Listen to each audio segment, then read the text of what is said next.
중요한 날입니다. 여러분 주보를 보시게 되면 앞부분에 그 위에 주일 오전 예배 이렇게 주황색으로 되어 있고 그 옆에 보시게 되면 한국 장로교회 총회 설립 110주년 기념 예배 이렇게 써 있죠. 오늘이 이제 그런 날로 기념하여 예배를 드린다 하는 것인데요. 우리 한국에 장로교단이 총 58개 교단이 있습니다. 58개 교단이 연합하여서 지난 8월 26일에 충현교회당에서 모여서 기념 예배를 드렸습니다. 총회 설립 110주년 기념 예배를 드렸는데 거기에서 그 연합 주최하는 곳에서 각 장로교단 산하에 있는 노회와 지교회들이 오늘 9월 4일을 기해서 전체가 다 총회 설립 110주년 기념 예배를 드려 주십시오라고 요청 공문이 왔습니다. 그래서 제가 이제 고민을 하다가 나름대로 이것은 함께 할 가치가 있다 판단이 되어져서 오늘 이렇게 이제 기념 예배를 드리는 것인데요. 어떤 면에서의 가치냐면 보통 우리 성도님들이 신앙생활할 때 내가 장로교인인지 감리교인인지 침례교인인지 크게 신경 안 씁니다. 신앙생활 잘 하면 되죠. 어디에 속해 있느냐 크게 관심이 없어요. 물론 저도 많이 강조하지 않습니다. 그러나 이제 이와 같은 때에 한 번쯤은 내가 어디에 소속이 되어 있는 성도인가 정도는 알고 신앙생활하는 것이 좋겠다 하는 생각이 들어서 오늘 제가 이제 이렇게 이제 장로교 총회 110주년을 맞이하면서 최소한의 장로교의 역사 어떻게 이루어져 왔는지 그 과정을 설명을 드리고 또 말씀 가운데에서 우리가 어떠한 방향으로 나아가야 할지 이렇게 돌아보는 것이 좋겠다 싶어서 그 지침을 따라서 이렇게 이제 기념 예배로 드리게 됩니다. 그래서 말씀을 전하기 전에 먼저 그 본부에서 준비한 그 다큐멘터리로 준비된 영상이 있어요. 우리 한국의 복음이 어떻게 전해지고 어떻게 흘러왔는가 아주 짧게 준비를 해놓았는데 그걸 먼저 보시고 계속해서 말씀을 드리도록 하겠습니다.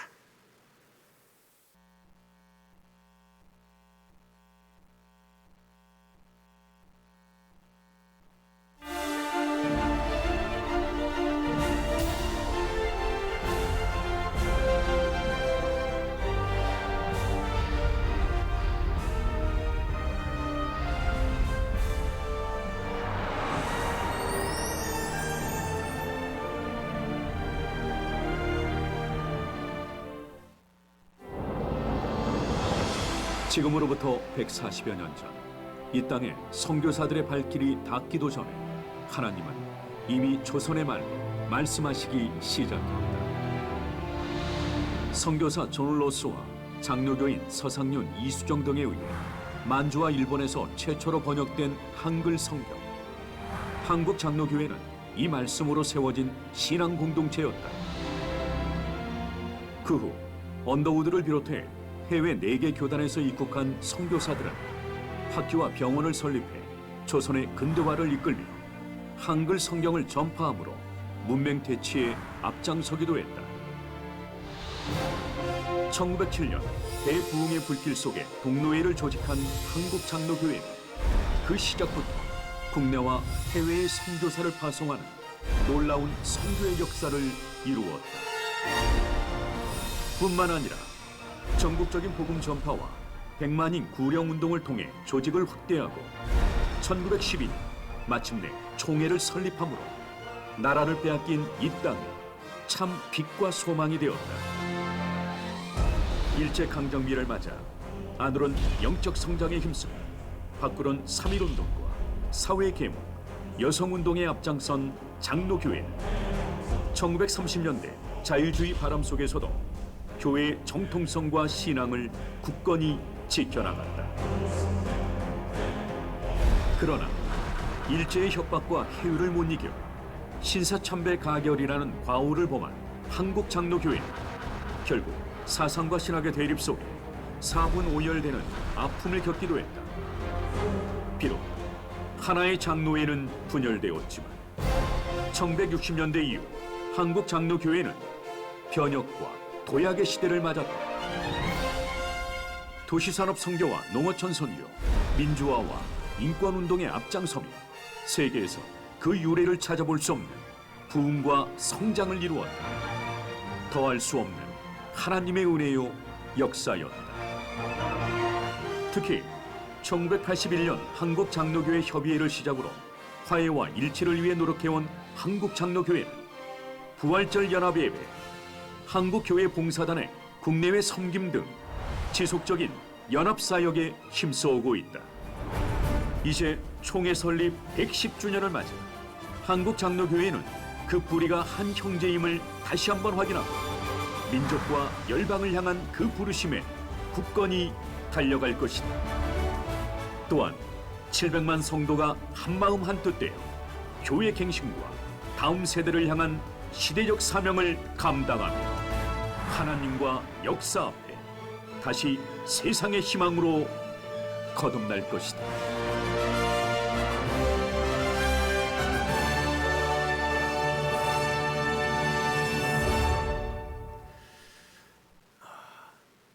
감회가 새로우시죠. 여러분 가운데서는 이게 전부 다 실제 그 사진과 영상이기 때문에 눈에 익은 그런 모습도 보셨을 거라 생각이 듭니다. 저 같은 경우만 해도 그 중간에 그 1975년에 있었던 그 부흥운동 빌리 그레엄 목사님 모셔가지고 우리 그 여의도 지금은 여의도가 다 바뀌었습니다만 그 당시에는 이제 여의도 이렇게 뭐라 그러죠? 이 넓은 그 광장, 여의도 광장이었죠. 거기에 모여가지고 제가 그때 중학생이었는데 기도하고 했던 그 기억이 납니다. 이러한 역사를 이제 우리가 이제 보면서 특히 이제 장로교가 우리 한국에 어떻게 뿌리를 내렸고 어떻게 성장해 왔느냐 하는 이 부분에 대해서 제가 글로 이렇게 몇 가지 축약을 해가지고 여러분들에게 이제 알려드리도록 하겠습니다. 제일 먼저 우리 장로교가 들어오게 되어진 최초 이제 장로교 출신 선교사를 보시게 되면 1884년 9월 20일에 의료 선교사였던 알렌 선교사가 들어오는데 이분이 이제 북장로교 선교부 출신입니다. 거기서 파송을 받아서 이제 들어오시게 돼요.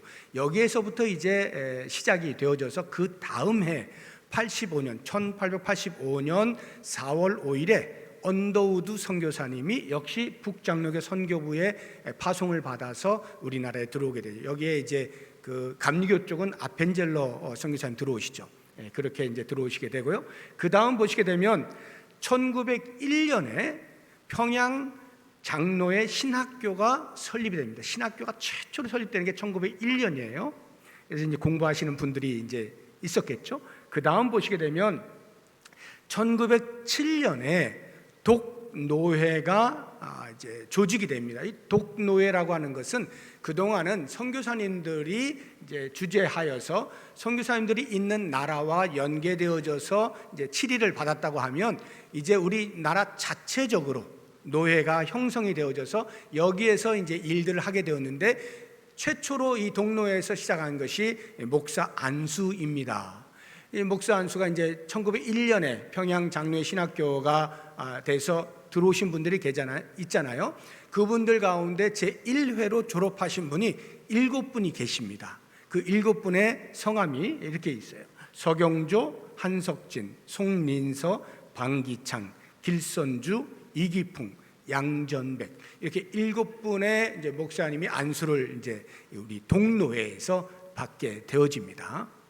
그리고 그 다음 1912년, 그러니까 1907년에 동노회가 형성이 되면서 평양 대부흥운동이 일어나지 않습니까? 그러면서 급속도로 한국 교회가 이제 부흥을 하게 됩니다. 그러면서 1912년 9월 1일에 장로교 총회가 드디어 설립이 되어지는 겁니다. 그 당시에 정식 명칭은 조선예수교 장로회였습니다. 조선예수교 장로회. 이때에 참여한 숫자가 목사가 96명, 장로가 125명, 총 221명이 구성이 되어져서 총회가 이제 시작이 된 것입니다. 그리고 이제 그 다음 보시게 되면 한참 흘러서 1949년, 우리 50년의 유교가 있었죠. 그 전해에 제35회 총회 때에 이름이 바뀌어요.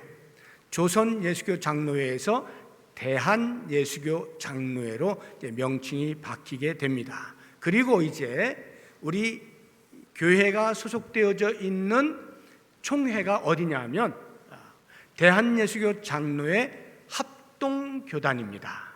장로교에 여러 교단이 있는데 그 가운데 우리 교회가 소속되어 있는 교단은 합동이라고 불려지는 교단입니다.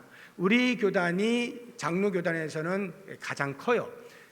거의 비슷한 규모가 통합 측이 있습니다. 통합. 대한예수교 장로회 통합교단, 우리는 합동교단. 이 합동교단 산하에 163개의 노회가 있습니다. 우리 교회가 소속되어 있는 노회는 한남노회, 이 163개 중에 하나의 노회죠.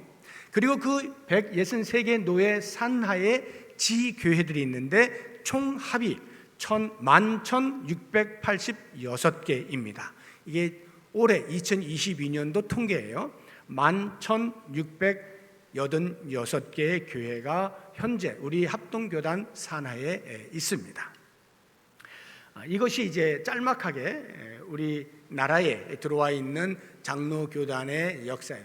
다른 이제 제가 58개 교단이 있다고 했는데 그 교단들을 다 살펴보기에는 시간적으로 어렵고요. 그냥 우리 교회가 합동교단에 소속되어 있고 나는 합동교단의 교인이구나, 이 정도는 아시면 좋겠습니다. 그러면 이제 110주년을 맞이하면서 우리가 생각해 보아야 될 것은 제가 크게 세 가지로 나누어서 여러분들의 말씀을 드리려고 하는데, 하나는 110년이 흐르기까지 하나님이 일해오신 것에 대한 감사에 대해서 한번 같이 짧게 생각해 보고, 그 다음에는 그 110년이 흐르는 동안에 우리가 돌아보면서 자성해야 되는 부분, 회개해야 될 부분이 어떤 부분인가 하는 것 한번 살펴보고, 그리고 마지막으로 앞으로 그러면 100년 동안에는 어떻게 우리 장로교단이 흘러가야 되겠느냐 하는 것에 대한 다짐과 헌신, 이렇게 간단하게 세 가지로 나누어서 오늘 말씀을 중심으로 해서 생각을 해보도록 하겠습니다. 먼저 감사의 부분인데, 우리 한국의 장로교단이 이제 110년이 흐르는 동안에 제일 먼저 감사해야 될 것은 다른 것이 아니라 복음을 받아들인 거겠죠. 복음이 우리나라에 들어오게 되어진 이것이 이제 감사한 일이죠. 왜냐하면 복음이 생명이고 복음이 곧 축복이니까요. 오늘 말씀 2절을 보시게 되면 이렇게 표현이 되어 있어요. 내 교훈은, 하나님의 말씀은 비처럼 내리고 내 말은 이슬처럼 맺히나니 연한 풀 위에 가는 비 같고 채소 위에 단비 같도다 해서 비로 표현을 하고 있습니다.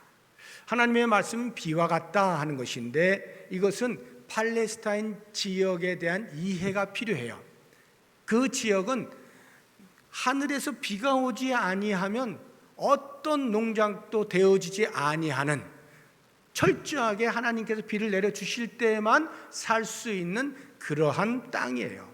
그런 면에서 이 비를 가리켜서 하늘의 보물이다, 이렇게 표현을 해놓고 있습니다. 우리 신명기 28장 한번 보시죠. 12절 보면 여호와께서 너를 위하여 하늘의 아름다운 보고를 여시사, 보고, 보물이 담겨있는 창고를 말하는 거겠죠. 보고를, 문을 열면 내 땅의 때를 따라 비를 내리시고, 이렇게 했어요. 보물이 담겨있는 창고의 문을 열면 다이아몬드, 금이 쏟아져야 되는데 그게 아니라 비가 쏟아지고 있다는 말이에요. 이 말의 의미는 그 팔레스타인 땅의 최고의 보물은 비라는 것입니다. 하늘에서 비가 내려야만 농작물이 자랄 수가 있고요, 모든 나무들이 자랄 수가 있고요, 먹고 사는데 문제가 없게 되어진다 해서 이 팔레스타인 땅을 천수에 의한 땅이라고 표현을 해요. 천수, 하늘에서 내리는 그 비로 말미암아 사는 곳이다, 이런 이야기입니다. 그러면 우리나라를 보게 되어질 때 영적으로 죽은 땅이잖아요. 우리 민족 아시는 것처럼 오랜 세월 동안 불교의 영향을 받았죠. 유교의 영향을 받았죠. 그보다 더 오래된 뿌리 깊은 샤머니즘이 있잖아요. 이러한 것들로 가득 차 있는 우리 민족, 영적으로 죽어 있는 땅에 복음이 들어오는 거예요. 생명이 들어오는 것입니다. 그리고는 그 생명의 복음이 꽃을 피워서 지금 우리가 이렇게 살아가고 있게 된 것이죠. 얼마나 감사한 일입니까? 죽었던 영혼들이 복음으로 말미암아 생명을 얻게 되어지고 구원의 은혜를 알게 되어진 것, 말로 할 수 없는 감사죠. 거기에 덧붙이면 저는 제가 장로교회 목사이기 때문에가 아니고 장로교인이라고 하는 것에 대한 감사가 별도로 있어요. 여러분들 장로교인이잖아요.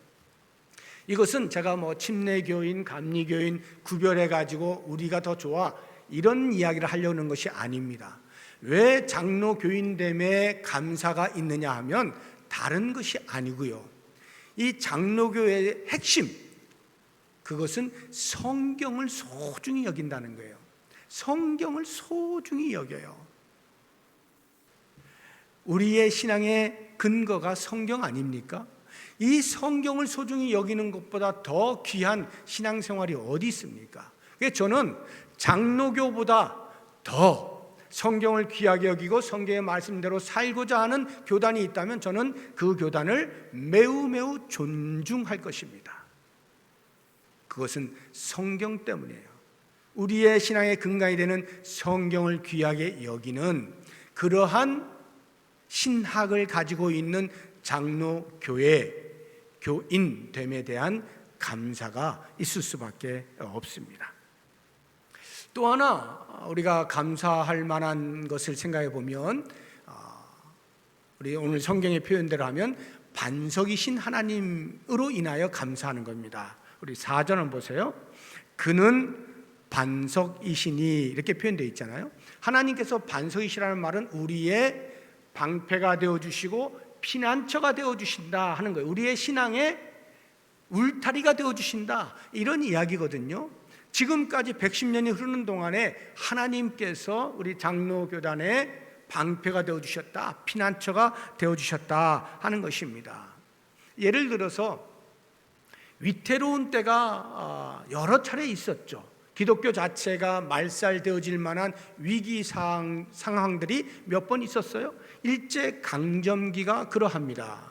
아시는 것처럼 일제강점기 때 그들이 우리나라를 완전히 점령하는 데 있어서 이 사상, 정신을 없애야 된다 해서 기독교가 우리 민족의 사상, 정신의 중심이라 보고 기독교 말살 정책을 썼거든요. 거기에 등장한 것이 신사참배입니다. 신사라고 하는 것은 예를 들면 일본의 천황을 신처럼 여기고 그것을 우상을 만들어 가지고 이렇게 사당같이 세워놓은 이게 신사거든요. 그것을 참배하게 하는 것입니다. 그러다 보면 자연스럽게 기독교가 사라지게 될 것이다 라고 하는 것인데, 그냥 하면 당연히 반발이 일어나게 되니까요, 이 신사참배를 종교로 보지 아니하고 국가 의례로 보게 만드는 것입니다. 그런 그 과정 속에서 우리의 믿음의 선배들이 굴하지 아니하고 끝까지 신앙을 지켜내는 거예요. 그래서 그 뿌리로 인하여서 우리가 오늘날까지 이렇게 신앙생활을 할 수 있게 되어진 것이죠. 뿐만 아니라 우리나라가 이제 둘로 나누어지고 전쟁을 겪게 되잖아요. 6.25 전쟁 때에 공산당이 내려와 가지고 총뿌리를 겨누고 당연히 그 당시에도 또 교회 지도자들을 막 잡아가고 죽이고 했거든요. 그때 그 총뿌리 앞에서 신앙을 지킬래 생명을 지킬래 둘 중에 하나 선택해 할 때 많은 우리의 신앙의 선배들이 차라리 순교를 하고 신앙을 지키는 쪽을 택하였기 때문에 그 신앙의 뿌리를 따라서 오늘날 우리들이 이렇게 안전한 가운데에서 신앙생활을 계속 해나갈 수 있게 되어진 것이죠. 무슨 말이냐면 하나님께서 그 시대의 위기 상황 속에서 계속해서 반석이 되어주시고 우리의 울타리가 되어주셔서 기독교가 말살되지 아니하도록 보호하셨다는 말이에요. 물론 그 당시에는 순교를 당하는 일들이 있게 되어지고 고난을 당하고 투옥을 당해서 맞고 하는 이런 일들이 있었지만 전체적으로 보면 여전히 하나님께서 보호하셔서 기독교가 계속해서 이렇게 부흥할 수 있도록 해주셨다는 거죠. 그런 면에서 보면 예수님께서 당신의 사람들, 하나님의 사람들을 빼앗기지 아니하고 보호하신다는 이 말씀이 참으로 맞습니다. 우리 요한복음 한번 보시면요, 10장 28절 29절인데 내가 그들에게 영생을 주노니 영원히 멸망하지 아니할 것이요 또 그들을 내 손에서 빼앗을 자가 없느니라. 그들을 주신 내 아버지는 만물보다 크심에 아무도 아버지 손에서 빼앗을 수 없느니라 해서 비록 육체적으로 위협은 가하고 우리들을 죽일 수 있을지 몰라도 우리 주님을 향한 신앙을 놓지 아니하는 주님께서 보호하시고 지키시는 이와 같은 은혜의 결과가 오늘 우리가 이렇게 신앙생활을 하고 있다 하는 것을 생각해 보면 얼마나 감사한 일인지 알 수 없습니다. 그러한 110년 동안의 감사의 일들이 수도 없이 많이 있는데 또 다른 한편으로는 감사 못지 아니하게 우리 스스로를 돌아보면서 회개해야 할 일들도 많이 있다는 것이 참으로 안타깝습니다. 오늘 말씀을 보게 되면 이스라엘 백성들에게 주어지는 말씀이 곧 우리에게 하시는 말씀과도 같아요. 5절 한번 보세요. 그들이 여호와를 향하여 악을 행하니 하나님의 자녀가 아니요 흠이 있고 삐뚤어진 세대로다. 참으로 안타깝고 충격적인 표현이 아닐 수가 없습니다. 하나님께서 당신의 자녀 삼아서 선택한 백성인 이스라엘 백성들을 향하여서 나를 향해 악을 행하는 세대다. 너희들은 내 자녀가 아니다. 삐뚤어진 세대다. 이렇게 말씀을 하시는 거예요. 얼마나 충격적입니까? 하나님께서 그들을 애굽의 노예 생활에서 건지셔서 광야 생활 가운데서 다 먹을 것, 입을 것 준비해 주시고 결국에는 가나안 땅까지 인도해 주시는데도 불구하고 이스라엘 백성들은 때를 따라서 끊임없이 위를 향하여 불평하고 원망을 쏟아내면서 하나님의 은혜에 배반하는 그런 행위들을 보여왔던 것이죠. 그러한 것들을 보면서 하나님께서 그 백성을 향하여 이렇게 말씀을 하시는 거예요. 저는 우리 한국 땅에 복음을 허락해 주시고 교회를 세우시고 총회를 만들어 주시고 지금까지 이렇게 부흥성장하게 해 주셨지만 그 가운데에서 하나님으로부터 이와 같은 악을 행하는 자들이여 너희는 내 자녀가 아니다라는 책망을 받을 만한 수없이 많은 일들을 행하지 아니하였는가 돌아보는 것입니다. 앞서 제가 신사참배 때 굴하지 아니한 우리의 신앙의 선배들로 인하여 이렇게 신앙생활을 계속 할 수 있게 된 것에 대한 감사를 말씀드렸잖아요. 그런데 똑같은 상황인데 반대편을 보게 되어지면 그 신사참배에 또 동참한 우리의 신앙의 선배들이 있었거든요. 그 일로 인하여서 우리는 참으로 회개하지 않으면 안 되는 가슴 아픈 역사가 있는 것입니다. 1938년 제27차 총회 때 신사참배는 더 이상 우상숭배가 아니요 국가 의례라고 결의를 하게 됩니다. 총회에서 결의를 해요. 물론 이것은 자발적으로 한 것은 아니에요. 일본이 총칼을 들이대고 강제적으로 하게 만든 것이긴 합니다만 거기에 굴하게 되었다는 것, 이것이 우리가 신앙적인 면에서는 말로 할 수 없는 수치가 되는 것이죠. 그리고는 심지어 그렇게 법으로 통과를 시켜놓다 보니 당연히 일부에서는 강력한 반발을 했을 거 아니요. 불법이요, 불법이요 이렇게 했지만 그냥 힘으로 눌러버린 겁니다. 그리고는 그 이후에 계속해서 저항하는 세력들에 대하여서 총회장을 중심으로 해서 총회 차원에서 그것을 제지하는 거예요. 총회가 결정한 사항에 대하여 반대한다라고 해서 그 반대하는 세력을 불법으로 정하고 불이익을 주고 탄압을 하는 그러한 일들이 일어나게 된 것이죠. 정말로 한국교회 역사에서 빼면 딱 좋을 흑역사가 엄연히 우리 가운데 있게 되어진 것, 우리는 이러한 부분에 대하여서 우리의 선배가 한 것이다 간단히 넘길 일이 아니고요, 같이 가슴 아파하면서 다시는 한국교회가 이런 일이 벌어지면 안 되겠다, 진리를 붙잡고 차라리 순교를 선택할 수 있는 참 신앙인들이 되어야 되겠다, 이런 각오를 해야 되죠.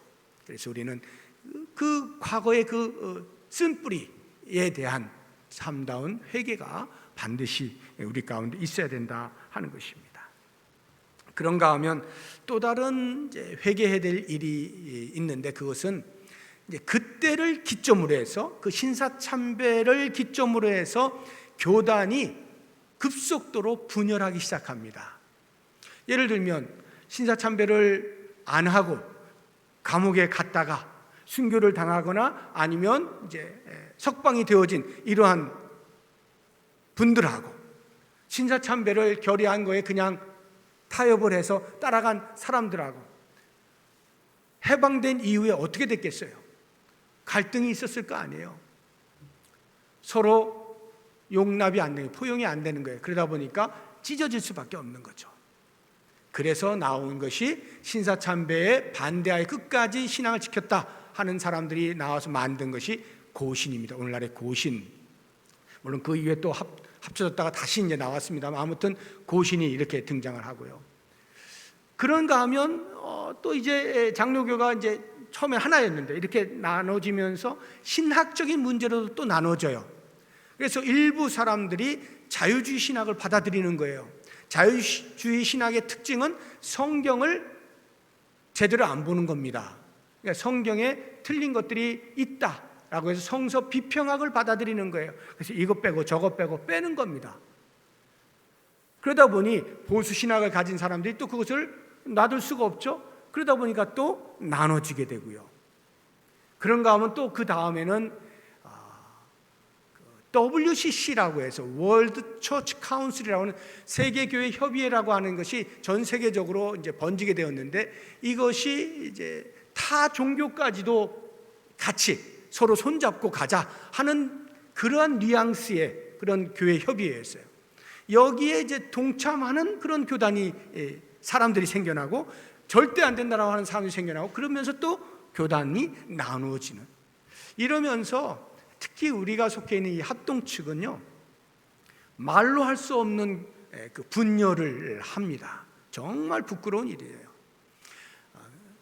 상대적으로 통합 측은 분열이 거의 일어나지 않았어요. 그런데 우리 합동 측은 얼마나 많은 군소교단들이, 그 장로교단들이 생겨났는지 모릅니다. 그래서 한때는요, 장로교단이 100몇십 개까지 된 적이 있어요. 그것이 이렇게 통합돼서 그나마 지금 58개 교단이에요.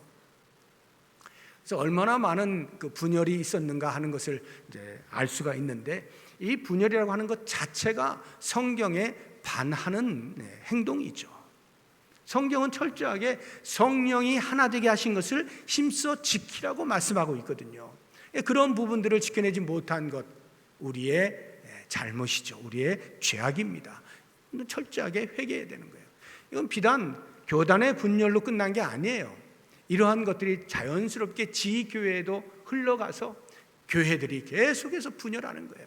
나눠지고 찢어지고 다툼과 반목이 일어나고, 그것이 지금도 없지 않죠. 이런 것들은요, 우리 장로교단은 말할 것도 없고 모든 성도로서 가슴을 찢고 죄를 뒤집어 쓰고 회개해야 되는 그런 부분이다 하는 것입니다. 또 다른 하나 우리가 회개해야 될 것을 생각해 본다면, 그것은 세속주의를 막지 않는 거예요. 교회 안에 세속주의가 들어오도록 허용하는 것입니다. 세속주의의 대표적인 것은 세상이 가치 있다라고 여기는 것을 교회도 같이 받아들이는 거예요.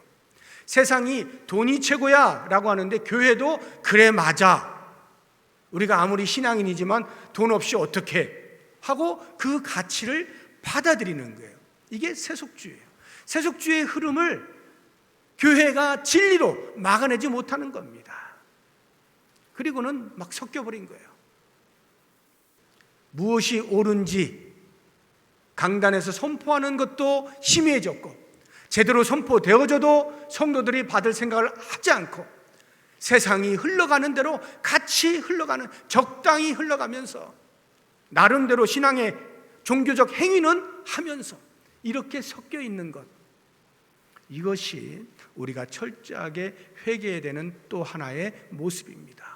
힘의 논리에 편승되어져서 교회가 어디로 흘러가는지도 모르는 채 무엇이 옳은 것인지 정확히 지침도 내려주지 않고 지침이 있어도 볼 생각도 안 하는 이러한 시대를 살아가고 있어요. 그러니 자연스럽게 영성은 무력화되어지고 반대로 도덕성이 사라지게 되는 것이죠. 윤리의식이 없죠. 준법 정신 사라졌죠. 사회에서 손가락질하는 거 그대로 다 받을 수밖에 없는 이런 지경에 이르게 된 것, 이것이 우리가 돌아보고 철저하게 회개하고 통회해야 되는 부분이다 하는 것입니다.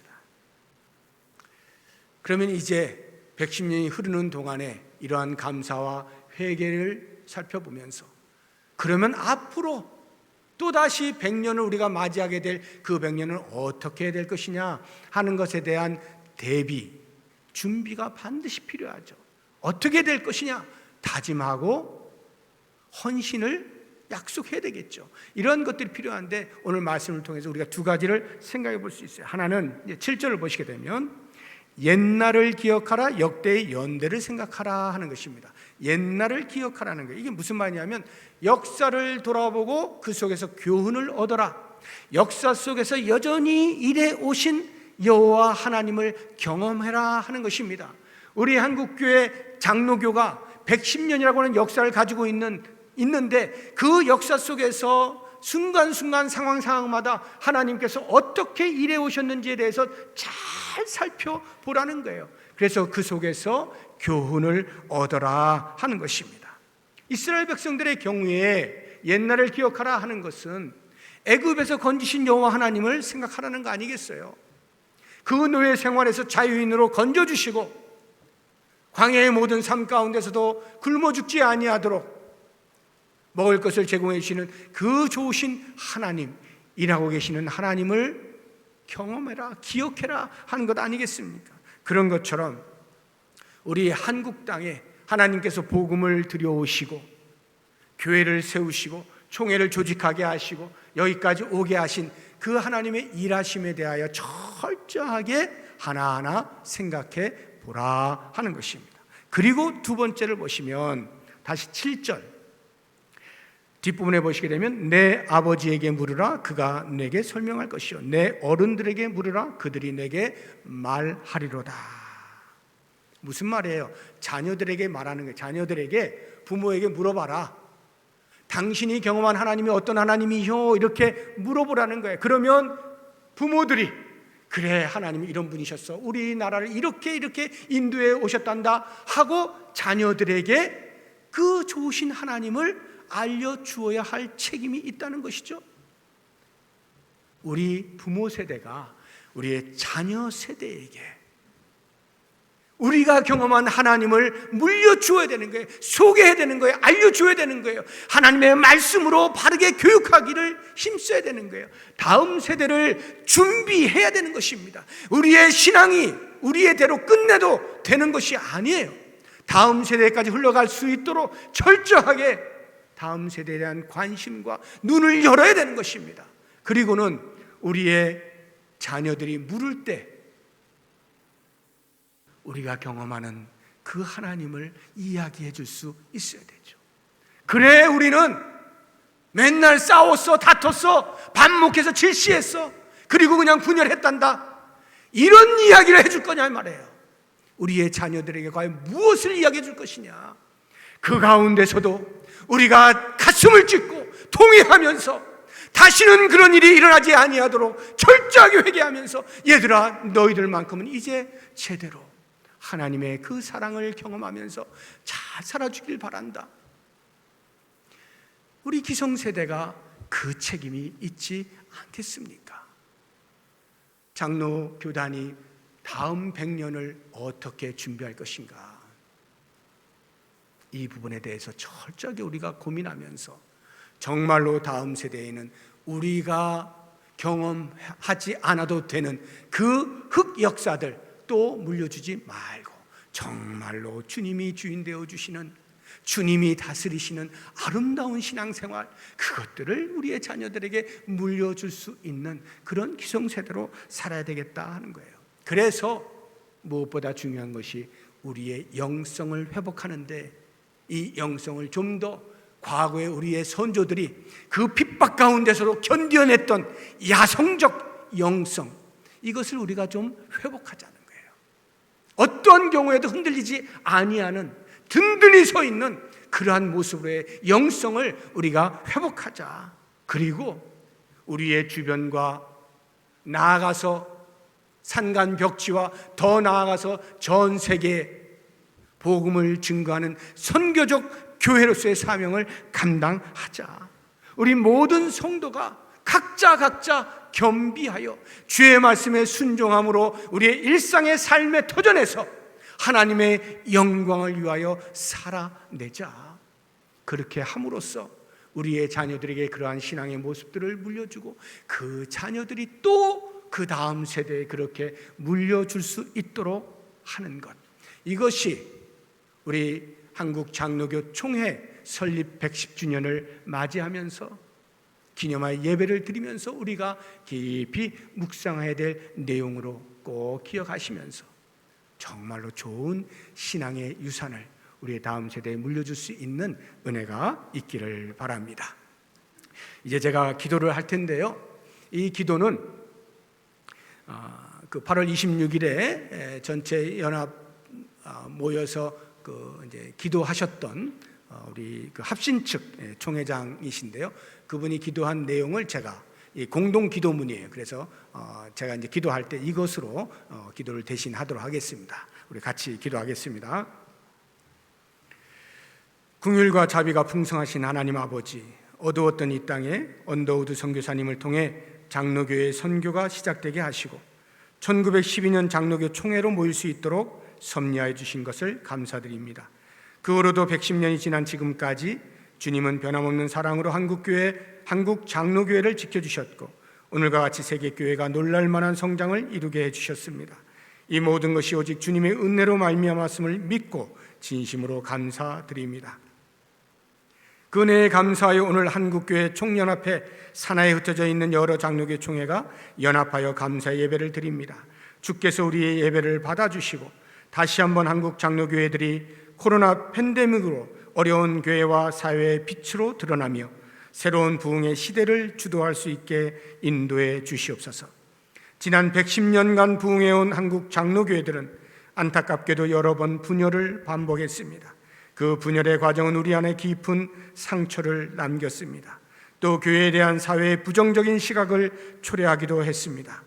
장로교총회 110주년을 맞아 우리의 허물과 죄를 회개하오니 용서해 주시옵소서. 우리들이 다시 사랑과 연합의 길로 나아갈 수 있게 인도해 주시옵소서. 주님, 엎드려 바라옵기는 한국 장로교회들이 다시 일어나 전쟁으로 신음하는 지구촌의 평화 정착에 기여할 수 있게 해 주시옵소서. 기후변화로 신음하는 세계의 변화를 위해 공헌할 수 있게 해 주시옵소서. 좌우로, 지역으로, 계층으로, 성별로, 세대로 갈라져 극한 대립을 일삼고 있는 백성들을 하나 되게 하는 일에 쓰이게 해 주시옵소서. 동아시아 전체가 흔들리고 있는 상황에도 정쟁에 몰두하느라 하루도 조용한 날이 없는 정치계를 화평케 하는 일에 쓰임받게 해 주시옵소서. 팬데믹의 공포와 경제적 난국으로 마음의 평화를 잃어버린 백성들의 마음에 참된 그리스도의 평화를 나눌 수 있게 해 주시옵소서. 우리는 하나님의 절대 주권을 믿습니다. 주님은 원하시는 대로 모든 것을 바꾸실 수 있는 전능자이십니다. 그러므로 간구하오니 다시 한번 한국 장로교회가 이 시대의 희망의 통로가 되게 해 주시옵소서. 우리의 참 소망의 이유이시고 역사의 주관자이신 예수님의 이름으로 기도드립니다. 아멘. 이제 그 본부에서 총회 설립 110주년을 맞이하면서 한국 장로교회 선언문을 작성한 것이 있습니다. 5가지 선언문을 작성했는데 이것을 우리가 같이 이제 선언하는 시간을 갖도록 하겠는데요. 우리 다 같이 자리에서 일어나셔서 5가지인데 제가 하나 이렇게 하면 그 다음에 자막으로 나올 거예요. 그것을 저와 함께 낭독을 하시고 제가 또 하나 하면 그 다음을 여러분들이 저와 함께 또 낭독을 이렇게 해주시면 되겠습니다. 우리 오른손을 들고 낭독하도록 하겠습니다. 하나, 우리는 성경을 하나님의 말씀으로 믿으며 생명을 창조하시고 죄인을 구원하시며 삶의 자리에서 인도하시는 성삼위 하나님을 영원토록 찬양하겠습니다. 하나, 우리는 한반도와 온 세계에 하나님 나라 복음을 증거하는 사명을 성실하게 감당하며 영혼 구령에 매진하겠습니다. 하나, 우리는 장로교회의 신조와 정치 제도를 견지하며 개혁교회로서 끊임없이 개혁하는 전통을 이어가겠습니다. 하나, 우리는 하나님을 영화롭게 하는 예배 공동체로서 다음 세대를 하나님을 섬기는 믿음의 세대로 양육하며 세상의 빛과 소금의 사명을 감당하겠습니다. 하나, 우리는 기후재난 시대의 창조 세계의 보존에 힘쓰며 모든 생명을 사랑하고 섬기는 청지기 사명을 감당하겠습니다. 내리시기 바라고 이와 같은 내용을 따라서 우리가 성실히 잘 지켜낼 수 있기를 바랍니다. 이제 우리 옆에 있는 분들 보시고 같이 반갑게 인사 나누겠습니다. 오늘부터는 다시 신체적 접촉을 하셔도 괜찮겠습니다. 악수